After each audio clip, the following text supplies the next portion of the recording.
Isang ngiti ang kumawala sa labi ni Stephanie nang mula sa kinauupuan niya. Nakita niya sa labas ng classroom si Clifford. Si Clifford Montreal ay sikat sa paaralang pinapasukan nila. Bukod sa gwapo at maganda ang pangangatawan nito, matalino rin ang lalaki. Marami ang nagkakandara pa at lihim na nagpapantasya rito. Ngunit, sa kabila noon, siya ang nagustuhan nito. At 5 buwan na siya nitong nililigawan. Grabe na talaga ang haba ng hair mo, Stephanie. Talagang hulog na hulog sa'yo si Clifford. No, grabe. Ano sikreto mo, ha?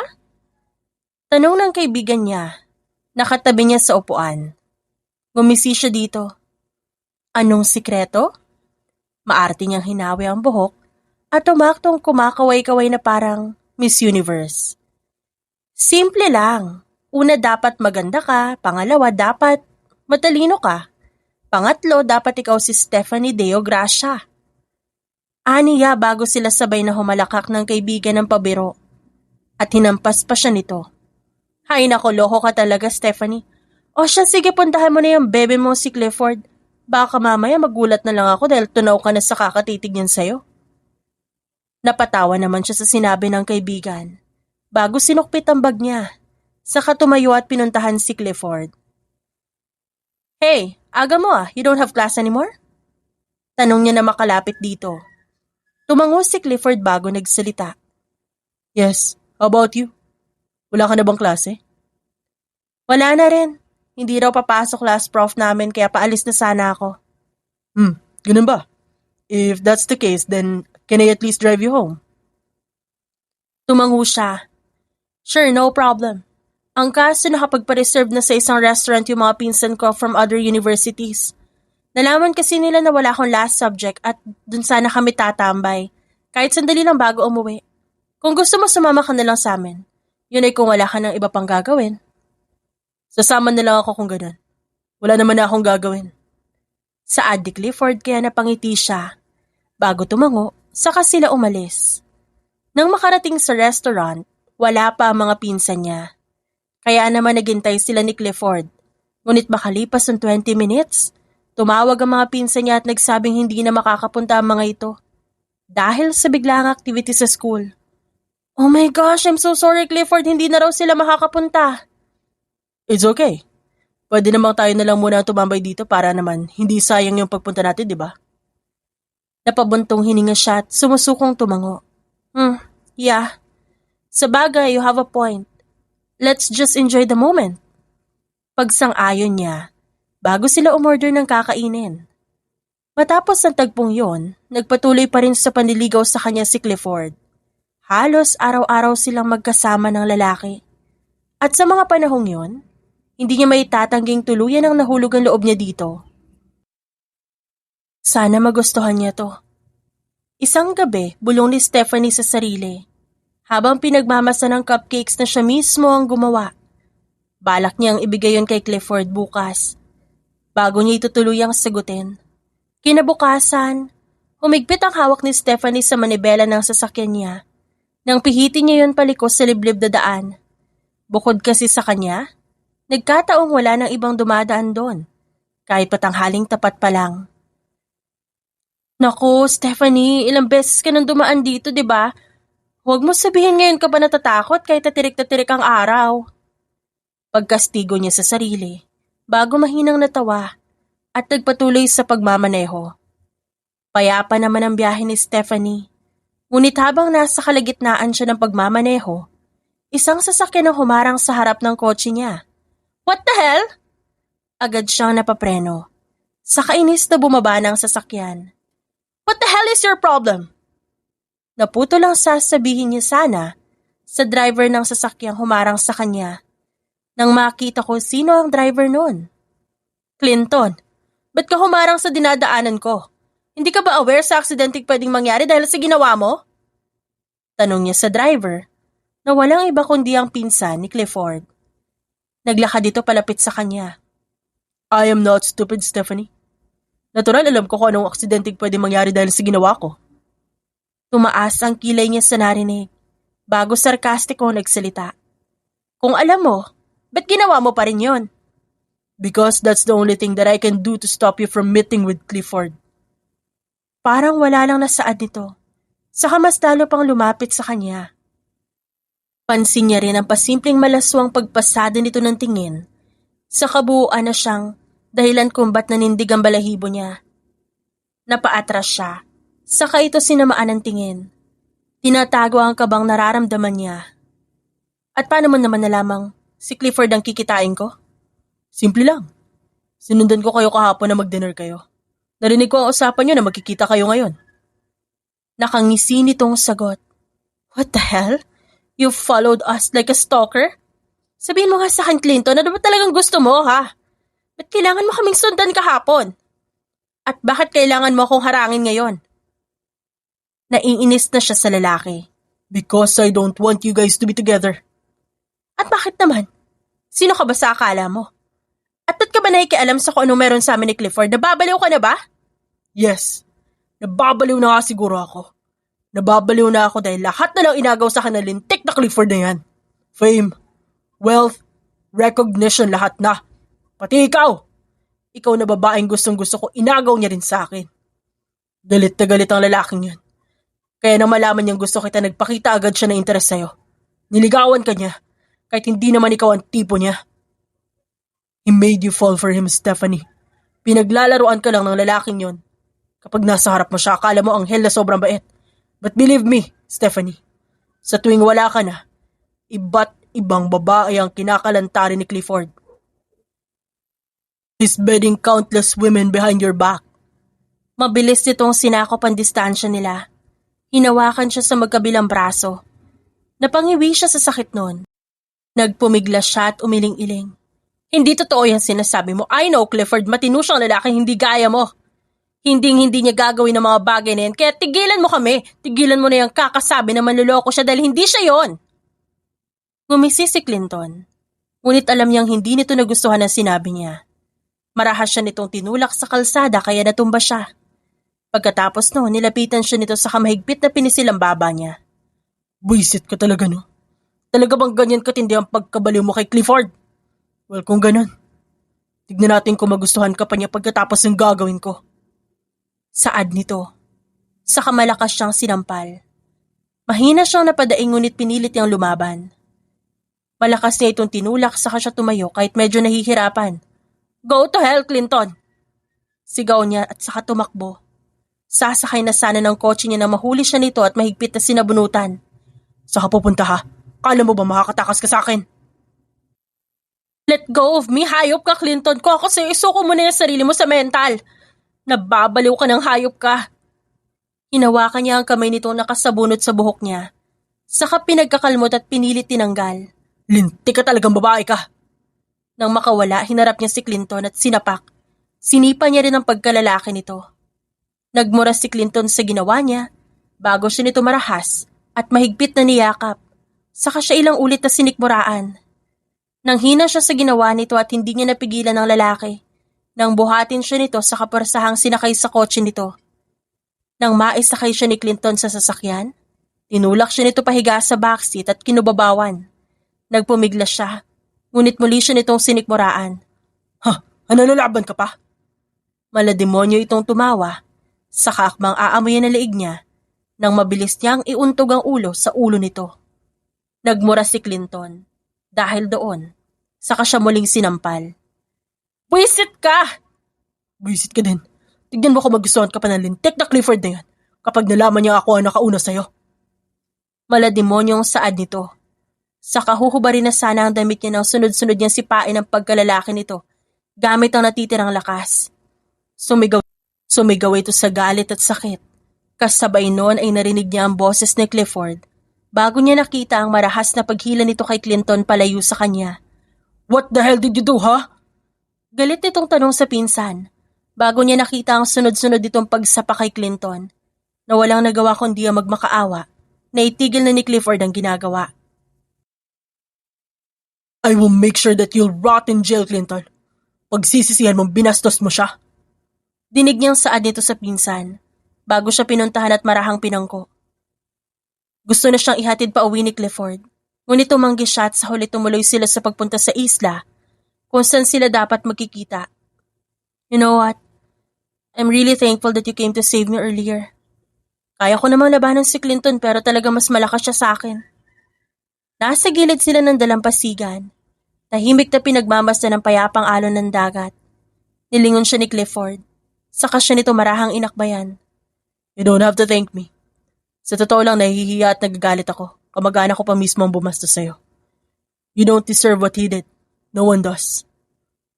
Saad nito bago niya naramdaman ang marahang pagsuklay nito sa buhok niya. Ngumiti siya at bahagyang humiwalay sa lalaki. Saka pumihit upang tuluyang mapaharap dito. Seryoso namang pinagmasdan ni Clifford ang bawat kilos niya. Nang tuluyang maging komportable, marahan niyang sinapu ang mukha ng lalaki. Saka marahang pinatakan ng halik ang labi nito. Alam mo, dahil sa ginawa mo kanina, pinatunayan mo lang sa akin na talagang di mo magagawa yung sinabi ng pinsan mo tungkol sa'yo. At labis ako nagpapasalamat ng Clifford. I will always protect you, Stephanie. Mahal kita at hindi ako papayag na may manakit sa'yo kahit kadugo ko pa. Pagkatapos noon, ito naman ang sumapu sa mukha niya at naramdaman niya ang marahan nitong pagsiils ng halik sa kanyang labi. Napapikit siya dahil doon. Sa kabuong pusong tinugon ng halik ni Clifford. Marahan lang yun noong una, ngunit di nagtagal, unti-unting naging mapusok ang halik na pinagsasaluhan nila. Hanggang sa namalayan niya na lang na nasa isang kama na sila at pinagsasaluhan ang isang mainit na tagpo. Makalipas ng 2 oras, naliligo si Clifford kaya inabalan ni Stephanie ang sarili sa pagpapractice ng sasabihin niya rito mamaya. Hawak niya rin ang cupcake na ginawa niya kagabi para dito. Hay nako Stephanie, nakakaloka ka? Nauna pang may nangyari sa inyo bago yung pagsagot mo sa kanya? Ano ba yan? Bulong niya sa sarili bago mahinang natawa. Maya-maya pa, abala siya sa ginagawa ng marinig ang pagtunog ng cellphone ni Clifford na nasa ibabaw ng bedside table. May nag-text dito. Hindi niya na sana gagalawin yun, ngunit sunod-sunod ang pagtunog kaya nagpa siya siyang damputin ng cellphone at naglakad patungo sa tapat ng banyo. Clifford, someone kept on texting you. Can you please open it and answer for me? Birthday mo ang passcode ko. Okay. Saad niya bago naglakad pabalik sa kama at binuksan ang cellphone nito para basahin ang message. Ngunit ganun ang pag-awang ng labi niya nang mabasa ang mensahe. Come to my house tonight. I missed how you touch and kiss me. Basa niya sa isa sa mga message bago bumaba ang tingin sa kapapasok lang na mensahe. Here, I recorded what we did last time. Ang sexy natin dito. Gusto ko ulit maranasan to. Muli niyang pagbasa. Bago awang ang labing napatingin sa video, nakasunod ng message na yon. Ayaw niya sanang panoorin, ngunit tila merong nag-uudyok sa kanya. Kaya gamit ang nangangatal na daliri, pinindot niya yon para mag-play. At gano'n na lang ang gulat at galit na kumain sa kanyang sistema. Nang mapanood ang video kung saan makikita si Clifford na nakikipagtalik sa isang babae. Nabitawan niya ang hawak na box ng cupcake. Maging ang cellphone dahil doon. Kasabay nun ay naramdaman niya ang pagyakap sa kanya ni Clifford mula sa likuran. Hey, sino nag-message? Na-replyan mo ba? Tanong nito bago hinalik-halikan ang leeg niya. Kumuyom ang kanyang kamay bago kinalas ang pagkakayakap nito. Hinarap ito sa kabinigyan ng sunod-sunod na malalakas na sampal. Kapal na mukha mo. Tell me Clifford, paano mo naatim na pakisamahan ako gayon may ibang babae ka naman palang kinakama kapag nakatalikod ako? Ha? Talagang may video pa kayo? Gulat naman ang lalaki. Video? What are you talking about? Nung kinakama, Stephanie, wala ako ibang nilalandi mo lang nung niligawan kita. I'm serious about you and I love you. Kaya hindi ko magagawa yung sinasabi mo. Now tell me where did you get it? At anong video? Hindi siya nagpadala sa rahan ng boses nito. Kitang-kita niya ang ebidensya ng panloloko nito sa kanya. Nagmamaang-maangan ka pa? Dinampot niya ang cellphone saka pinapanood dito ang video na napanood niya kanina. Ano? Tatanggi mo pa ba ha? I can't believe this, Clifford. Kailangan mong gawin to. Why do you have to hurt me this much? Ha? Tanong niya, kasabay ng sunod-sunod na pagpatak ng luha. Umawang ang labi ni Clifford bago puno ng pagsusumamong tumingin sa kanya. Stephanie, that's not true. Hindi ko alam yan. Wala akong alam sa video na yan. Please believe me, baby, please. Akmang hahawakan siya nito. Nang umiwas siya, agad na dinampot ang bag niya na nasa sofa. Ayoko na, Clifford. Bago ka pa manligaw, nilinaw ko na sa'yo na ayaw ko ng mga manloloko at sinungaling. Kahit pa nasa harap na yung ebidensya. Ang sakit lang kasi mahal na kita eh. Mahal na kita kaya nga hinayaan ko may mangyari sa atin kahit di pa kita nasasagot. Pero mukhang nagkamali ako ng lalaking minahal. Kaya tama na, just forget everything that happened between us. Dahil ganun din ang gagawin ko. Umiling-iling si Clifford. Nakita niyang basa na ang pisngi nito sa luha habang nagmamakaawang nakatingin sa kanya. I can't do that. I love you, Stephanie. Mapait siyang umisi. No, you don't. Kung talaga mahal mo ko, wala dapat ganung video at hindi ka dapat nagsinungaling sa akin kahit huling-huli ka na. Saad niya bago tuluyang umalis. Pagkatapos noon maraming taon nang lumipas. Makalipas ang 8 taon. Kapapasok pa lang ni Clifford sa mansyon ng mga Montreal nang marinig niya ang pagsigaw ni Don Armando, ang kanyang abuelo. Napakawalang kwenta mo talaga, Clinton. Wala ka nang ginawang tama. Ba't ka ba ganyan, ha? Kung di lang kita apo, matagal na kitang dinispatsyang lintik ka. Galit na galit nitong sigaw sa pinsan niya na nakaluhod sa harapan nito. Niluwagan niya ang necktie na suot, saka naglakad patungo sa grand staircase ng mansyon. Walang balak na pansinin pa ang mga ito. Ngunit paakyat pa lang siya nang tawagin siya ng kanyang abuelo at sinenyas na lumapit dito. Why, Lolo? Mag-uusap tayo sa opisina ko. Ngayon na. Utos nito bago naglakad paalis. Napabuntong hininga naman siya at susunod na sana rito na magsalita ang pinsan niya. I suggest you not to do what he wants, Clifford. Magsisisi ka lang. Nilingon niya ito at masamang tiningnan. Don't tell me what to do, Clinton. Huwag mo rin ako basta kausapin na para bang maayos ang samahan natin. Hanggang ngayon, hindi pa rin ako natutuwa na nakalabas ka sa kulungan matapos ang ginawa mo kay Stephanie noon. Tukoy niya sa pambabastos nito noon sa babae. Stephanie na naman. Kalma, dude. Kinalimutan mo na yung babaeng yun dapat, di ba? It's been 8 years mula nang iwan ka niya. Move on! Nagigting ang panga niya sa narinig. Saka walang pasabing kinwelyohan ito. You're right. It's been 8 years since she left. At dahil yun sa'yo. Nakakainsultong tumawa ang pinsan niya. Sa kapilit na tinanggal ang pagkakahawak niya sa kwelyo nito. Ngunit hindi ito nagtagumpay. Di ko naman alam na mababaw pala mag-isip ang babae na yun eh. Mabilis maniwala sa isang peking video. Gusto lang naman namin mangyari nun. Pagdudahan ka niya. Pero iniwan ka agad at take note ha. Iniwan ka talagang pagkatapos pa may nangyari sa inyo. Ano yun? One night stand? Saka kamusta? Magaling ba sa kama? Mahina siyang napamura bago malakas at sunod-sunod na sinuntok ang pinsan. Dahilan kung bakit napahiga na ito. Galit na galit siya dito at lalong tumindi yun tuwing naaalala niya na ito ang may kagagawa ng peking video na napanood noon ni Stephanie. Isang beses pa nabastusin mo ulit siya sa harap ko. Hindi lang kita basta ibabalik sa bilangguan.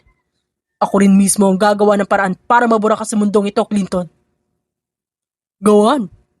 Pero para lang ipaalala ko sa'yo. Hindi ko kasalanan na nagbayad sa abuelo para makalaya ako nun. At kung makukulong man ulit ako, siguradong magbabayad na naman siya para makalaya ako. After all, I'm his favorite grandson. At ikaw, apo ko lang niya kapag may kailangan siya ipagawa sa'yo.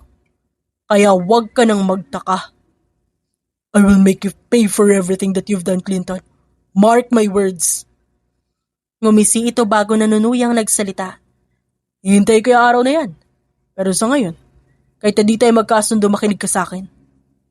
Sana pagganahin mo na maigi ang utak mo at huwag mong gagawin ang iuutos sa'yo ni abuelo. Kahit napakaganda na ibibigyan niyang kapalit. Alam ko alam mong tuso siya. Pero hindi mo pa siya ganun kakilala, Clifford. At mas lalong hindi mo pa alam ang sikretong tinatago ng pamilyang kinabibilangan mo. Hindi siya nagsalita. Sa halip ay pabalya niyang binitawan ng pinsan bago siya tuluyang sumunod sa opisina ng kanyang abuelo. Hindi na ako magpapaligoy-ligoy pa, Clifford. I want you to do something for me. Ano yun, abuelo? Laman ng folder ay ang mga impormasyon tungkol kay Antonio Deogracia, ang bagong gobernador ng probinsya nila. Hinagis nito yon sa kanya. Si Antonio Deogracia ang gobernador na nakatalo sa abuelo niya sa katatapos lang na eleksyon. Ito rin ang ama ni Stephanie, ang babaeng mahal niya na mula pa nung kolehiyo, na ngayon ay isang sikat na modelo na. Anong ibig sabihin nito, abuelo? Ba't binibigyan mo ako ng impormasyon tungkol kay Governor Deo Gracia? Ngumisi ang kanyang lolo, saka sumimsim ng alak sa basong hawak bago nagsalita. Simple lang. Dahil gusto ko mag-espiya ka sa kanya. Di hamak naman halos bagong salta lang sa politiko yung Deo Gracia na yan. Pero nanalo siya agad? Ha! Malakas ang kutob kung may tinatago yung gobernador na yan. Sigurado ako nandaya yan para manalo. Marahil may mga illegal pang negosyo. At gusto kong patunayan yun na mangyayari lang kapag sumunod ka sa utos ko. Sisiguraduhin kong pagsisisihan niyang pumasok siya sa mundo ng politika. At ako pa ang kinalaban niya? Bakit ako, lolo? Alam niyo namang abala ako sa pagmamanage ng kumpanya. Ba't di na lang si Clinton? Total siya naman ang paborito niyo po, hindi ba? Masama siyang tinignan ng abuelo. Sa kanito binato sa kanya ang hawak na baso na mabuti na lang nailagan niya. Kumpanya? Pwede ba, Clifford, wag mong banggitin sa harap ko ang kumpanya na yan? Dahil hindi ko ikinatutuwa na mas pinili mo magtayo ng sariling kumpanya kaysa patakbuhin ang mga negosyo ko. Wag mo rin kukwestiyonin ang desisyon ko. Wala kang pakialam kung sinong gusto ko utusan, Clifford. Isa pa, ikaw na nga rin mismo nagsabi, di ba? Paborito ko apo si Clinton, kaya bakit ko siya ilalagay sa alanganin, ha? Alam mo, sundin mo na lang yung inutos ko. Mag-espiya ka sa mga Deo Gracia na yon. Huwag ka mag-alala. Gagawa ako ng paraan para hindi nila malaman na may koneksyon tayo. Bukod doon, kapag nagawa mo na maayos ang pinagagawa ko sa'yo, ako mismo ang gagawa ng paraan para malaman mo ang tunay na dahilan ng pagkamatay ng mga magulang mo noon. Mapait siyang napangisi dahil doon. Talagang alam ng matandang ito na gustong-gusto niyang malaman ang tungkol sa pagkamatay ng kanyang mga magulang. Nung bata pa lang siya, at ang iba pang mga impormasyon tungkol dito, na ni minsan ay hindi niya magawang malaman. Kahit pa ilang investigador na ang inutusan niya. Ano, Clifford? Gagawin mo ba inutos ko o hindi? Bumuntong hininga siya. Alam niyang muli na naman sila magtatagpo ni Stephanie sa oras na sundin niya ang utos na matanda. Alam niya ring lalong titindi ang galit nito sa kanya. Oras na malaman nito na isa siyang espiya. Ayaw niya na sana mangyari yon. Ngunit sa sitwasyon ngayon, mas nanaig sa kanya ang kagustuhan na malaman ang lahat patungkol sa pagkamatay ng kanyang mga magulang. Kaya naman kahit may pagdadalawang isip, tumango siya. Sinyales na susundin niya ang inuutos nito. Sa kabilang banda, makalipas ang isang buwan, katatapos lang ng photoshoot ni Stephanie para sa isang magazine. Kasalukuyan siya nag-aayos ng mga gamit para makauwi na ng magring ang cellphone niya dahil sa pagtawag ng ama. Anak, anong oras na? Anong oras ka ba uuwi? Gabi na at nag-aalala na kami ng mami mo sa'yo. Pauwi na po ako, Dad. Inaayos ko lang yung mga gamit ko. Do you want me to send our driver there to pick you up? Gabi na. Delikado dahil bukod sa babae ka, marami rin ang sigurado nagtatangka sa buhay mo. Isa kang sikat na modelo at anak pa kita. You know, ayoko na maulit yung nangyari last month. Munti ka na mawala sa amin ng mami mo dahil sa kagagawa ng mga kalaban ko sa politika. Bakas ang pag-aalala sa boses ng kanyang ama. Lihim siyang napabuntong hininga sa narinig. Totoo ang sinabi nito. Talagang maraming nagtatangka sa buhay niya. Dahil bukod sa maraming gustong magpabagsak sa kanya bilang isang modelo, marami rin ang gustong pumatay sa kanyang mga politiko dahil gobernador na ang kanyang ama. I'm fine, Dad. Hindi na po ulit mangyayari yon. Pauwi na po talaga ako. Actually, papunta na nga po ako sa parking lot ng studio. Aniya, bago umalis at nagtungo sa nasabing lugar. Ganun ba? Okay then.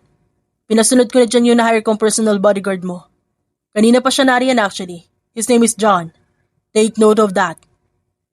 Nang makarating sa parking lot, sasakay na sana siya sa kotse nang isang SUV ang mabilis na huminto sa harap niya at sapilitan siyang dinakip. What the hell? Sino kayo? Ano kailangan niyo sa akin? Nagpumiglas siya. Ngunit hindi siya nagtagumpay na makawala dahil may tinakip na panyo sa ilong niya. Dahilan kung ba't unti-unti siyang nakaramdam ng hilo. Hi, Miss Stephanie. Ako ang bago mong bodyguard. Akala ko matalino ang tatay mo, hindi naman pala. Dinig niyang bulong nito bago siya sapilitang isinakay sa SUV. Kasabay noon ay tuluyan din siyang nawalan ng malay. Hindi naging maganda ang nangyari kay Stephanie ng gabing yon. At ang malala pa, halos si kamatay niya ang natamong pananakit sa kanya. Dahil doon, nagdesisyon ang kanyang ama na maghanap ng bagong bodyguard. At sa pagkakaalam niya, hindi naging madali ang proseso noon dahil mas naghigpit ang kanyang ama. Anak, mag-ingat ka sa meeting mo mamaya, okay? 2 buwan ang lumipas matapos ang pagdakip sa kanya. Tumango siya sa ama. Yes, Dad. Pipirma lang po talaga ako ng kontrata ngayon para sa bagong project. Isa pa, excited din po talaga ako dahil ngayon ko makikilala yung owner at CEO ng Estefania Jewelry. Alam mo naman po, paborito ko yung jewelry nila, di ba? At sobrang saya ko rin dahil ako yung napili nilang model na magre-represent ang product nila. Sabik na aniya. Ngumiti ang kanyang ama. I'm happy for you, anak. Basta mag-iingat ka. Don't worry dahil may meeting lang din daw ang pupuntahan ng bago mong bodyguard. Pero mamaya makikilala mo rin siya. Huwag kang mag-alala, anak, dahil this time, naging maingat na talaga ako. Siniguro ko matino ang bodyguard mo. Nakakadala ang nangyari sa'yo noong nakaraan. Niyakap niya ang kanyang ama at hinalikan sa pisngi.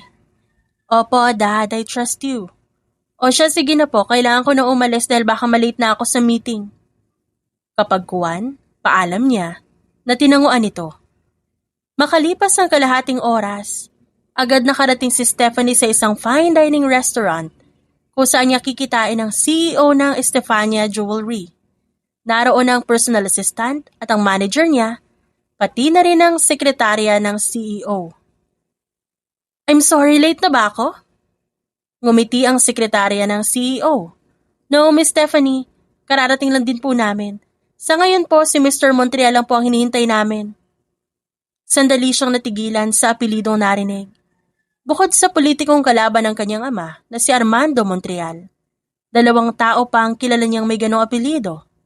Si Clifford na muntik niyang sagutin ng college at ang bastos nitong pinsa na si Clinton. Miss Stephanie, ayos lang po ba kayo? Tanong ng sekretarya nang mapansin ang pagkatigil niya. Tumango siya at ngumiti, bago uupo na sana nang muling magsalita ang sekretarya at may tinuro sa likuran niya.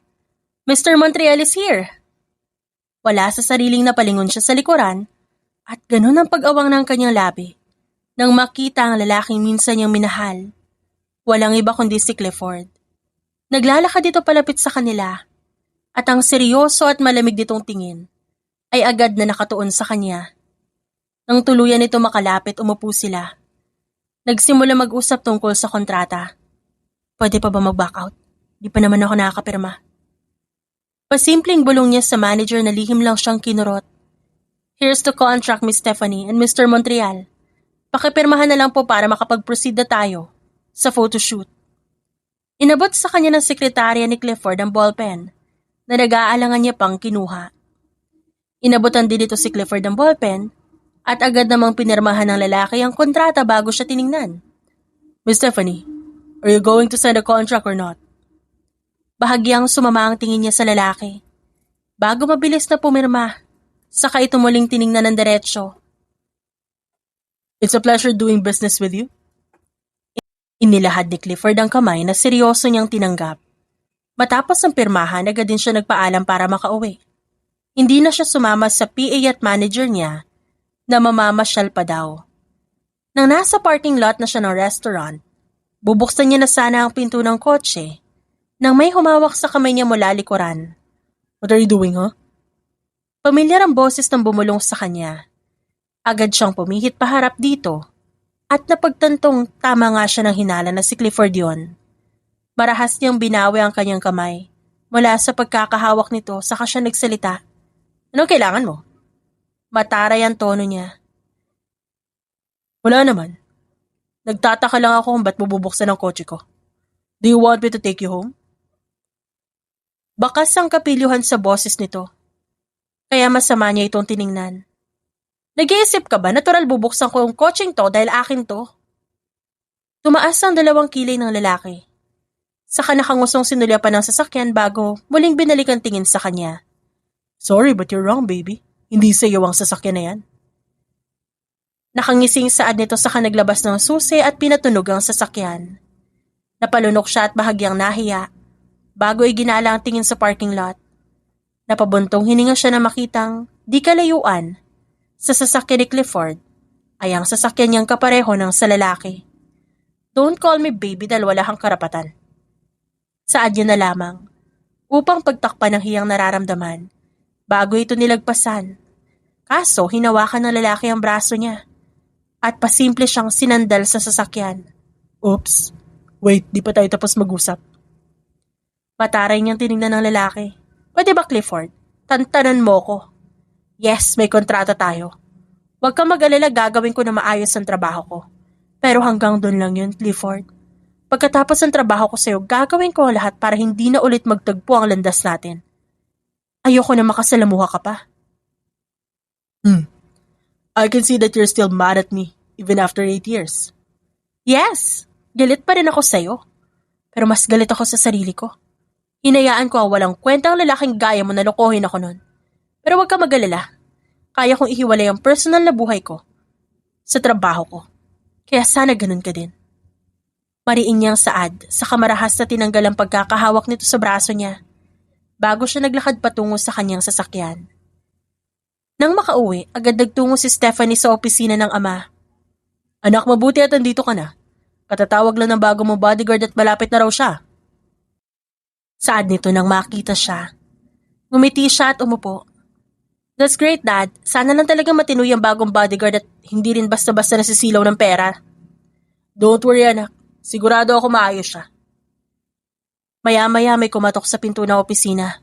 Come in. Bumukas ang pinto at pumasok ang kasambahay. Sir, narito na po yung bagong bodyguard. Tumango ang kanyang ama at inutusan ng kasambahay na papasukin ang bagong bodyguard sa opisina. Tahimik niyang hinintay ang pagpasok nito at ganun ang marahas niyang pagsinghap nang tuluyan nito makita. Anak, meet Clifford Montreal. Siya ang bago mong personal bodyguard. Saad ng kanyang ama, ngunit nanatili ang tingin niya kay Clifford na seryoso ring nakatingin sa kanya. Montreal? Dad, how sure are you na matino itong bodyguard na to? Gayong kaapelyado niya pa yung taong mahigpit mong kalaban sa politika na si Armando Montreal. Dad, paano kung magkamag-anak pala sila? Marahang natawa ang ama niya. Relax na, kaya di na background check. Wala ka na dapat pa ipag-alala. Matino ito si Clifford. At sa pagkakaalam ko, siya rin pala ang owner ng Estefania Jewelry. Ayaw mo ba nun, anak? May chance ka mapalapit sa may-ari ng alahas na gustong-gusto mo. Tumaas pa ba ang kilay ng ama niya bago ito bahagyang natawa ng simangutan niya ito? O siya, sige. Bahala ka, Dad. O maglakad-lakad muna kayo nito si Clifford sa labas na makapag-usap naman kayo kahit papano. Kapag kuwan, marahas siyang napabuntong hininga at lumabas na ng opisina nito. Makalipas ang 1 linggo, hindi pa rin makapaniwala si Stephanie na si Clifford ang bago niyang bodyguard. Pero kahit na ganun, alam niya sa sarili na gustong-gusto niyang paalisin ito. Kaya naman ginawa niya lahat ng paraan para mapaalis ito, ngunit hindi siya nagtatagumpay. Sa halip gumaganti pa ito sa pamamagitan ng pang-iinis at pang-aasar sa kanya. Can you please stop following me, ha? Nasa bahay lang siya at talaga naiinis siya dahil sinusundan siya nito kahit saan siya magpunta. I am your bodyguard, Stephanie, and following you is my job. Sagot nito kaya masama niya itong tiningnan bago siya naglakad palapit dito. For Pete's sake, nasa bahay lang tayo. Kaya kahit saglit lang, pwede bang huwag ka munang sumunod-sunod as if naman mawawala ako sa sarili naming bahay, di ba? O kaya naman may dudukot sa akin dito. Alam mo, umamin ka nga sa akin, Clifford. Ano bang plano mo, ha? Kala mo ba maluloko mo ko sa ginagawa mong to? May kumpanya ka, malaki ang kinikita mo ron. Kaya paano nangyari naging bodyguard kita? Dagdag niyang tanong dito. Tinulak niya ang dibdib nito hanggang mapasandal ito sa pader. Tell me the truth. Mariing utos niya, bago hihilahin na sana ang necktie nito. Nang mabilis itong pinagpalit ang pwesto nila. Siya na ngayon ang nakasandal sa pader. At itinukod nito ang braso sa magkabilang gilid niya at kinorner siya. You want the truth? Tumango siya. The truth is this. Pastime ko to. Masyadong boring ang mag-iisang CEO lang, Stephanie. Isa pa, magaling naman ako sa arm-to-arm combat. At iba pa, sayang naman kung di ko gagamitin ang galing ko dun, di ba? Kaya ito, nang malaman ko naghahanap ng bodyguard ang daddy mo, nag-apply ako. And luckily, I was hired. Sinungaling ka. Malakas niyang tinulak ang dibdib nito. Nararamdaman ko may iba ka pang balak, Clifford. Isa kang Montreal. Kung si daddy na paniwala mong hindi mo kaano-ano ang kalaban niya sa politika na si Armando Montreal, ibahin mo ko. Pero sinasabi ko sa'yo, Clifford, ngayon pa lang itigil mo na kung anong masamang balak mo. Umalis ka na rito at wag na wag ka nang babalik.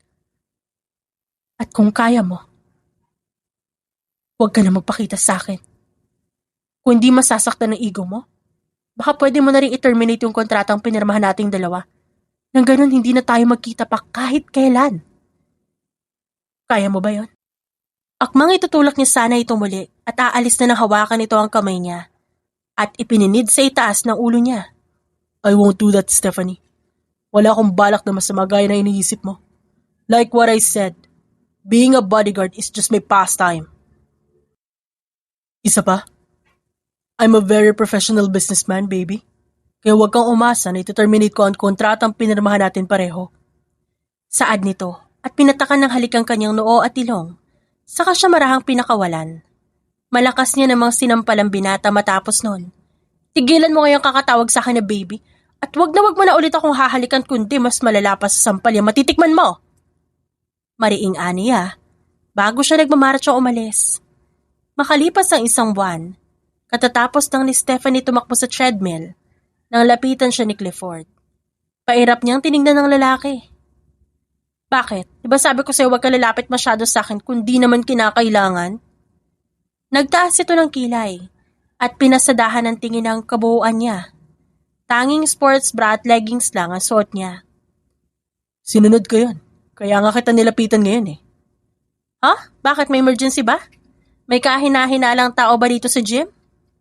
Sarkastikong tanong niya. Saka humalukip-kip. Wala. Pero hindi ko gusto ang tingin ginagawad sa'yo ng mga lalaki dito. They're ogling at you. Bahagyang umawang ang labi niya sa sinabi nito bago siya natawa. Hindi niya mawari kung ba't natutuwa siyang makitang naiinis ito. And so? Can you blame them? I have a body to die for, Clifford. Aniya, gusto lang itong asarin. Pambawi lang sa pangiinis at pangaasar nito sa kanya ng mga nakaraan. Umigting ang panga ng lalaki. Bago ito mas lalong lumapit sa kanya, hinarangan siya ng mga lalaking pasulyap-sulyap sa gawi. Alam ko yan, Stephanie. Pero ayoko pa din ang tingin nila sa'yo. Kaya ako sa'yo, pumunta ka na ng locker room at magpalit ka na ng sa ganon. Hindi ka matuyuan ng pawis at matigil na ang paninitig sa'yo ng mga lintik na lalaking yan. Muli siyang natawa bago sinulyapan ng mga lalaking pasulyap-sulyap sa kanya. Kumaway pa siya sa mga ito. Gusto niya lang talagang asarin si Clifford.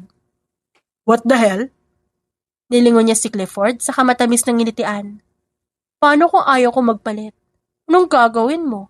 Paparusahan mo ko? Well, di mo magagawa yan. Ako ang boss mo ngayon at bodyguard lang kita. Aniya bago napasinghap, nang bigla siyang buhatin ni Clifford na para bang isang sako siya ng bigas. Saka ito naglakad patungo sa locker room ng gym. Put me down, Clifford! Hinampas-sampas niya ang likod nito. Saka ito masamang tiningnan nang maibaba siya nito. Ano sa tingin mong ginagawa mo? Mariing tanong niya, bago na paatras ng sakupin nito ang distansya nilang dalawa, hanggang sa mapasandal siya sa locker. Ikaw ano sa tingin mong ginagawa mo? Tinukod nito ang magkabilang kamay sa gilid, bago inilapit ang mukha sa kanya. Umangat ang kamay niya para sana itulak ito, pero mabilis itong nahuli yon gamit ang isang kamay. Muli na namang ipininid sa taas ng ulo niya. Oops, you can push me, baby. Alam mo napakakulit mo. Alam mo ba hindi ko alam kung anong ginagawa mo? You're annoying me on purpose. Bakit? Sa tingin mo ba aalis ako bilang bodyguard mo kapag nainis ako, ha? Well, then you're wrong, baby. Dahil kahit anong gawin mo, hindi ako aalis bilang bodyguard mo. I'm going to protect you. Hindi lang mula sa kapahamakan na dala ng mga kalaban ng daddy mo sa politiko, kundi yung mga taong gustong magbabagsak sa'yo. kundi pati na rin ang mga lalaking gustong makuha ang atensyon mo. Marahan itong pinagdikit ang noo nila. Hindi niya maiwasang mapalunok dahil doon. Ba't ka ganyan? Napakaseryoso mo at napaka-protective mo naman, daig mo pa si daddy eh. Sabihin mo nga sa akin, gusto mo ba ako? Naghahamong tanong niya. I don't like you, Stephanie. Napalunok siya sa sagot nito at bahagyang nakaramdam ng pagkadismaya. Hindi lang basta pagkakagusto ang nararamdaman ko para sa'yo. Stephanie, it's been 8 years since the last time we saw each other. Sa 8 taon na yun, pinilit kong kalimutan ka pati na yung nararamdaman ko para sa'yo. Dahil sa hindi maganda nangyari sa atin. Pero hindi ko kaya dahil mahal kita. Dagdag nito bago walang seremonyang siniil ng marahang halikang labi niya. Nagulat siya, ngunit walang inis at pagtutol na nangibabaw sa kanyang sistema. Bagkus sa tagpuan niya ang sarili, na tumutugon sa halik ng lalaki. Nakalaunan ay naging mapusok at mapangangkin. Sa kabilang banda, lumipas ang ilang buwan, nagpatuloy si Clifford sa pagiging personal bodyguard ni Stephanie. Natuloy din ang pagmamodel nito sa mga produkto ng kanyang negosyo. Okay, nice shot! One last pose, Miss Stephanie! Tingin sa camera na para bang inaakit mo ang mga mamamayan na bumili ng alahas sa Estefania Jewelry. Saad ng photographer kay Stephanie isang araw. Nasa isang studio sila ngayon, kung saan ito kinukunan ng litrato habang minomodel ang mga produkto ng jewelry shop. Sinunod naman ng babae ang sinabi ng photographer. Hindi niya maiwasang mapalunok habang pinagmamasdan nito na nangaakit na nakatingin sa harap ng kamera. Make it fast. Kanina pa siya dyan. She needs to rest. Aniya sa photographer na kay Stephanie pa rin ang tingin niya. Tumango ang photographer at maya-maya lang tuluyang natapos ang shoot.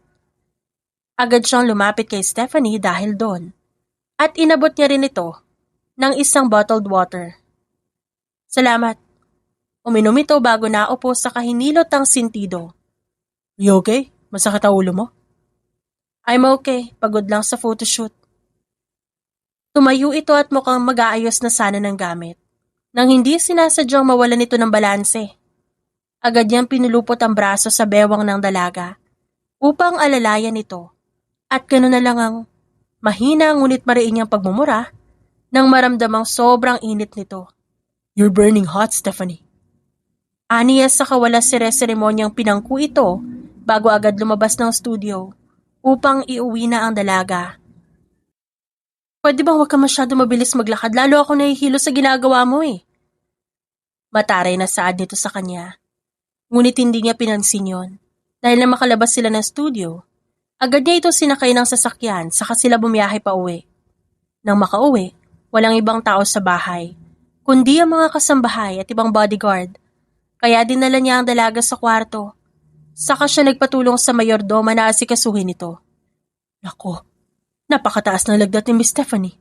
Mabuti at kinaya niya pa magkapag-photoshoot kanina, sir.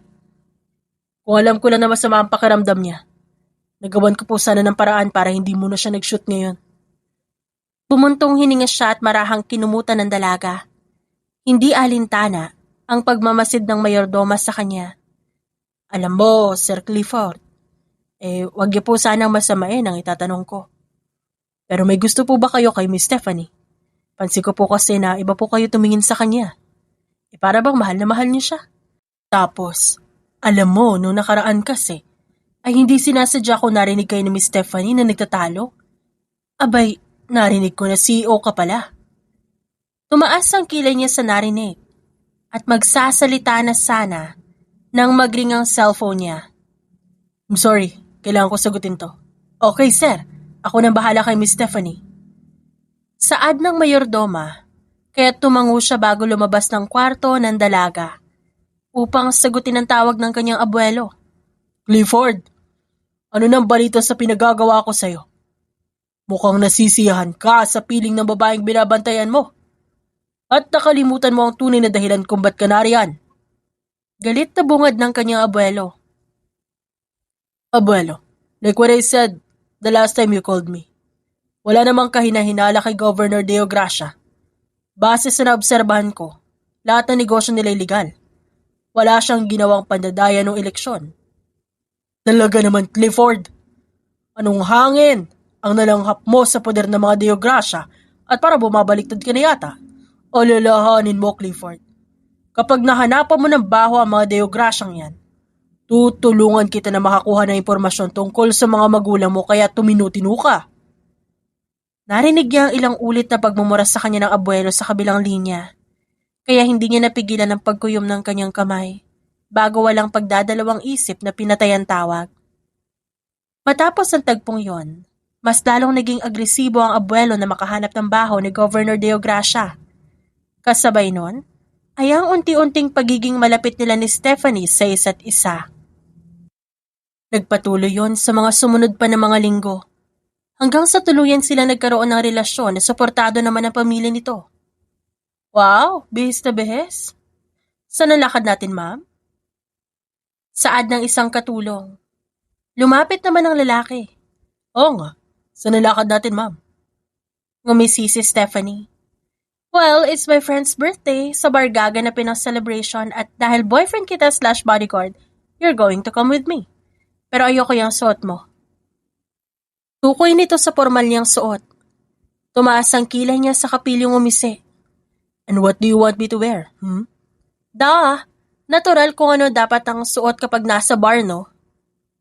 Sagot nito kaya natawa siya bago nagpaalam sandali upang makapagbihis. Ngunit bago pa siya makaalis, hinawakan nito ang braso niya sa kapilyong initian. I want to see your room. Baby, we can't be in the same room. Bakit? Gusto ko lang naman makita kwarto mo. Wala naman tayo ibang gagawin. Kaya tara na, I'll help you pick clothes to wear. Saad ng babae sa kanauna ng maglakad, papunta sa kwarto niya. Kaya napapailing na lang siyang sumunod dito. Nang makarating sa silid, sunod-sunod siyang napalunok nang makitang nakaupo ito sa kama.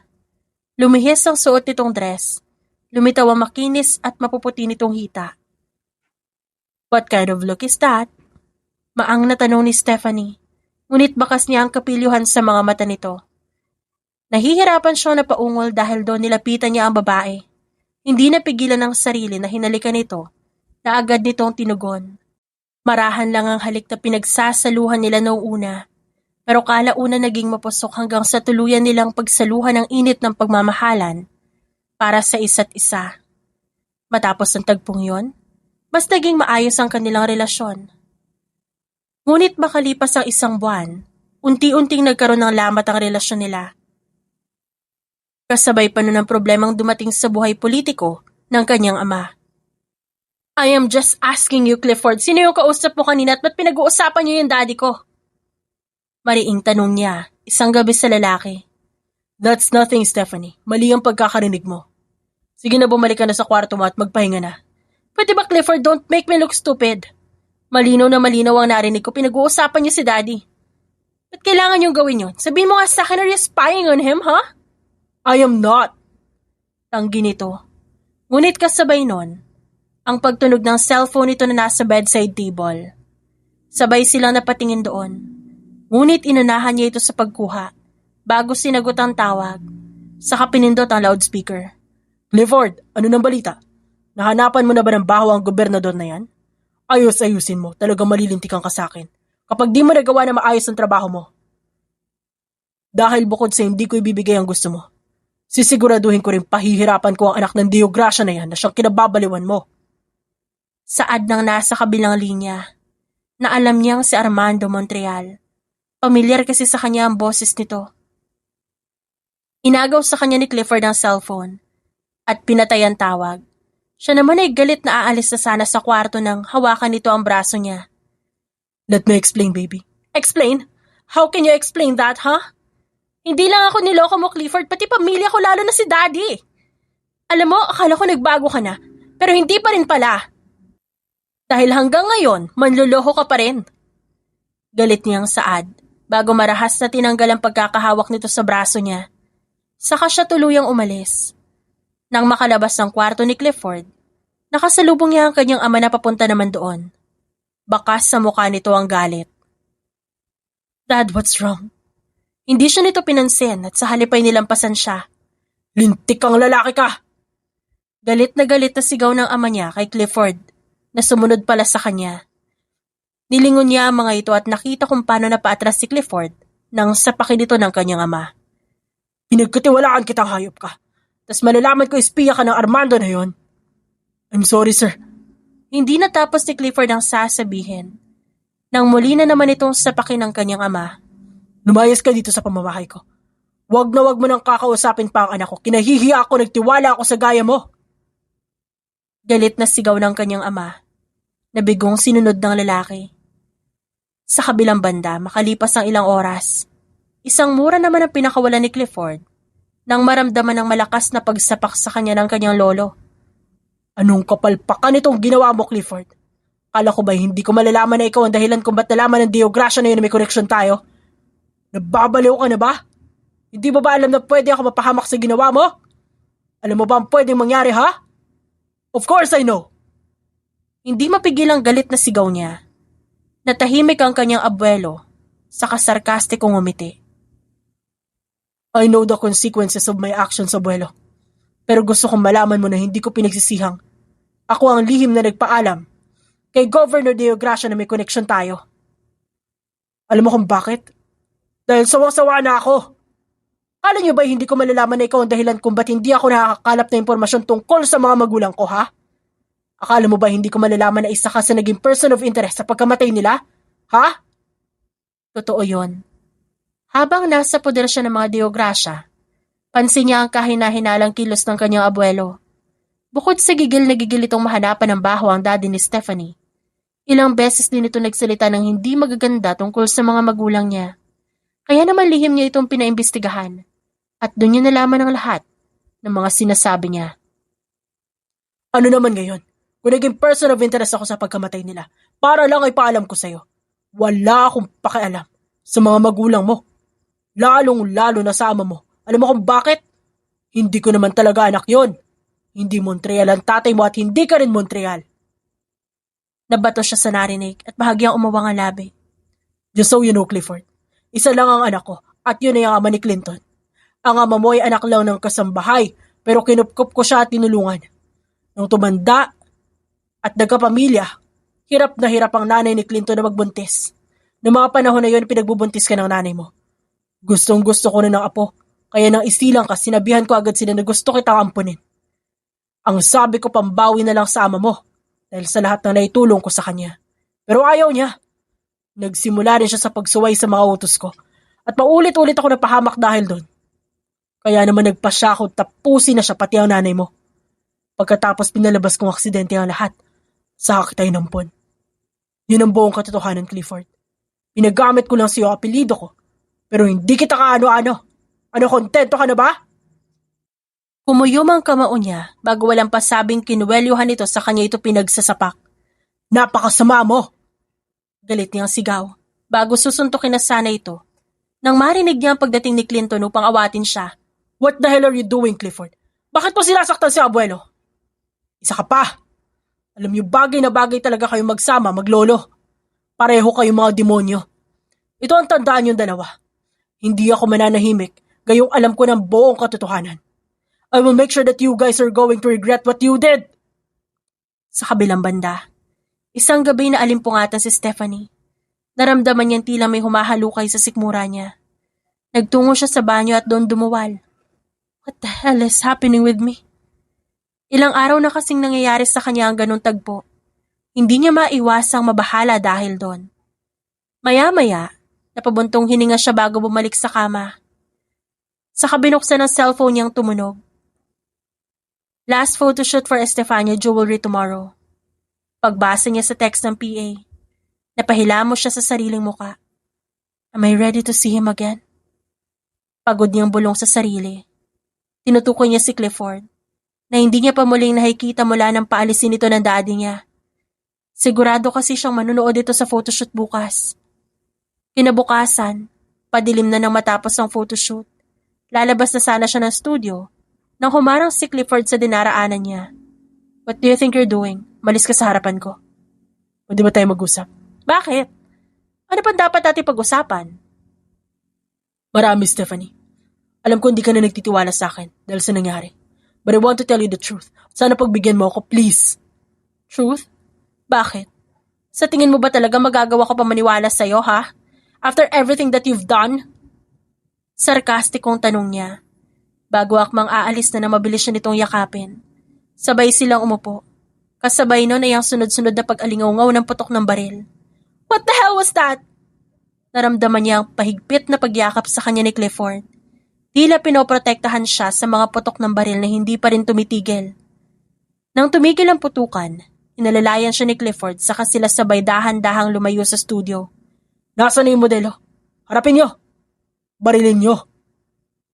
Dinig niyang sigaw na isang lalaki. Kaya nagkatinginan sila ni Clifford. Siya lang naman ang modelong nasa studio ng mga oras na yon. Kaya tiyak niyang siya ang tinutukoy ng mga ito. Nagpatuloy sila sa marahang paglayo sa lugar. Dahil doon. Ngunit may nakakita sa kanila.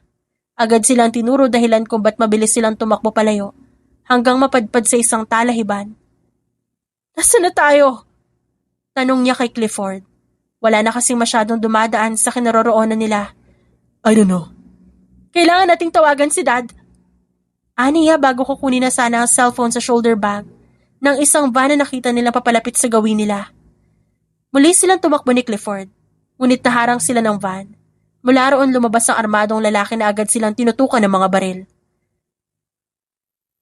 Sino kayo? Anong kailangan niyo sa amin? Yung kasama mo lang naman ang kailangan namin. Pero dahil sumabit ka, damay ka na rin. Sinubukan nilang lumaban ngunit walang pag-aalinlangang binaril na mga ito ang hita ni Clifford. Dahilan kung ba't natigil silang pareho at nagpaubaya na lang. Naiyak na siya sa kaba. Lalo na makita niya ang bakas ng dugo kay Clifford.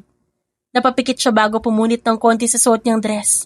Pinulupot yun sa tama ng lalaki. Habang ginagawa niya yun, naramdaman niya ang pagyakap sa kanya ni Clifford at ang marahang pagpunas nito sa mga luha niya. I'm here.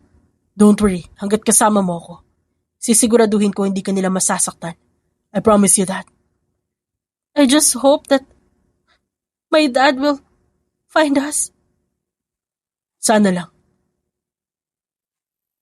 Yung tatay mo, gamitin niya yung watch na binigay ko sa kanya yesterday. Nagkita kayo ni Dad? Yes. Palihim kong kinita ang daddy mo. Sinabi ko sa kanya ang buong katotohanan. Pero siguradong nagdududa pa rin siya sa akin. Binigyan ko siya ng relo.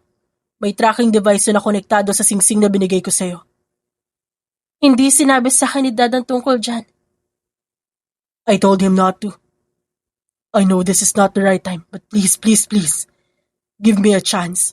Allow me to tell you the truth.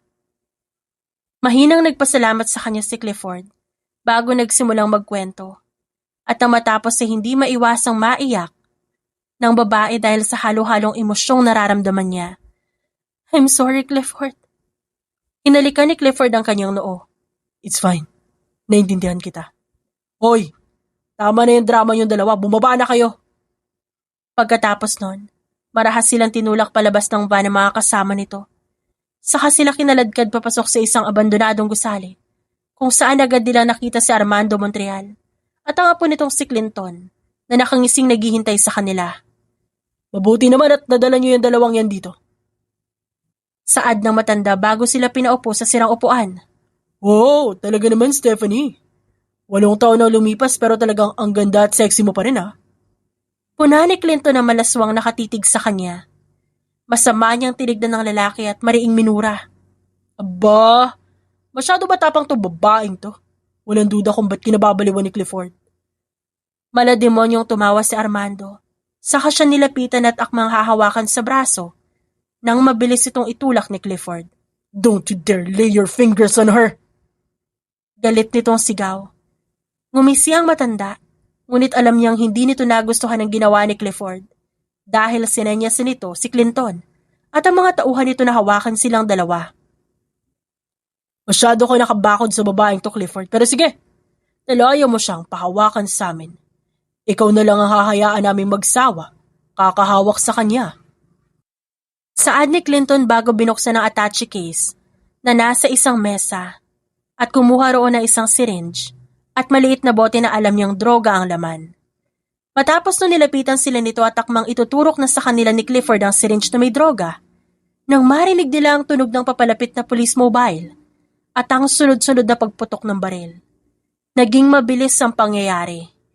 Hihilahin na sana siya ni Armando para gawing hostage, Nang mabilis itong pigilan ni Clifford, saka siya nito marahang hinila palayo sa matanda, bago sila patakbong lumabas ng gusali, kung saan naabutan nila ang kanyang ama na naghihintay sa kanila kasama ang mga pulis. "Dad!" Sigaw niya saka sinalubong ito ng yakap. Niyakap siya nito pabalik, ngunit kasabay nun, nakaramdam siya ng matinding hilo hanggang sa tuluyang magdilim ang kanyang paningin. Makalipas ang ilang buwan, abala sa pagluluto si Stephanie nang maramdaman niya ang pagyakap ni Clifford mula sa likuran niya. You smell good? "Malis ka dyan, let me finish cooking, nadidistract ako sa iyo eh." Natatawang aniya. Napahalakak ito sa kamarahang hinimas ang tiyan niyang medyo malaki na. Oo, buntis siya. Nalaman nila yon nang magpa-check sila sa doktor. Nagkaayos na rin sila ni Clifford at tuluyang nakulong si Clinton at Armando. Pinagbabayaran sa kulungan ang mga kasalanan nito. You know, hindi ako makapaghintay na lumabas siya. I can't wait to see your mini version. Mini version ko? Paano kung kamukha ko pero kaugali mo? Di mini version natin dalawa. Matapos nun hinalikan siya nito. Kasabay nun, naramdaman niya ang pagsuot nito ng malamig na bagay sa kanyang daliri. Tinignan niya yon at hindi mapigilan ng malawak na pagngiti. Isang engagement ring na may malaking diamante ang kanyang nasa daliri. I love you so much, baby, and I will marry you. Sa kabilang banda makalipas ang 7 taon, nagising si Clifford nang maramdaman niya ang paulit-ulit na halik sa kanya ng 7 taong gulang na anak nila. "Wake up na po, Daddy! It's Mommy's birthday! Di ba po gagawa tayo ng surprise?" Yes, anak, gagawa tayo ng surprise kay Mommy. Pero huwag ka maingay baka magising si Mommy. Sinulya pa niya ang asawa na mahimbing pa rin ang tulog. "Yes, Daddy! Tara na, gawa na tayo surprise!" Makalipas sa ilang oras, tuluyang naihanda ni Clifford at ng anak niya ang sorpresa nila para kay Stephanie. Kagigising lang din ng babae ng mga oras na yon. "Ano yan?" "It's a surprise, Mommy." "Talaga? Tinulungan mo si Daddy na maghanda ng surprise for me?" "Opo, Ayesha help Daddy." Napahalakak silang dalawa nang yumakap sa kanila ang bata. Oh gosh, my girls are so adorable. "And we're pretty, di ba po?" Napangiti siyang tumango. You guys are so pretty. Super duper. And I love you all. I love you so much. "And we love you too, darling." Saad ni Stephanie sa kanya, bago mabilis sa pinatakan ng halik sa labi na siyang nakapagpangiti sa kanya. Masaya sila. At talagang mas tumatag ang kanilang relasyon. Sa kabila ng hindi pagkakaintindihan, nairaos nila yon. At labis ang pasasalamat ni Stephanie na hindi siya sinukuan ni Clifford kahit kailan. At ang lahat ng mga pagsubok ay nalalampasan nila ng magkasama. Wala nang mahihiling pa si Clifford, Stephanie at Ayesha. Para sa kanila, sila na ang maituturing na perfect family. The end.